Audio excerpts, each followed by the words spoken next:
Target ng Hungary na palawakin ang kooperasyon nito sa Pilipinas sa larangan ng edukasyon, agrikultura at pananaliksik at water management. Sa isang panayam sa CNN Philippines, sinabi ni Hungarian Ambassador Tita Nilia Toth na kalalagdalang ng Pilipinas at Hungary ng kasunduan na magbibigay oportunidad para sa mga Pilipino na makapag-aral sa kanilang bansa. It's a renewal of the scholarship program, so Filipinos who are interested into studying in Europe, in heart of Europe, in Hungary, now they have a chance again. 35 Filipinos getting scholarship every year from Hungary. Isa pang nais pagtuunan ng pansin ng Hungary ang agrikultura. Hungary is, for example, very strong at rice research.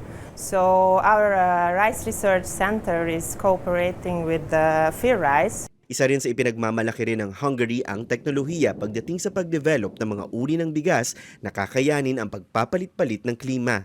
Bukas din sila sa kooperasyon sa pagmamanage ng tubig at kung may sakuna. Water management, risk and disaster management in which we can help. We even donated a machine which can be used in different and difficult times. Dagdag pa ng Hungarian Ambassador, marami pang sektor na maaaring magkaroon ng kooperasyon. Healthcare, ICT, digitalization, more and more delegations, even business people are coming to the Philippines. Inihahanda rin ng isang Memorandum of Understanding para sa turismo at pinag-aaralan ang labor agreement na maaaring magbukas ng maraming trabaho para sa mga Pilipino, kabilang na sa sektor ng hospitality, manufacturing at electronics.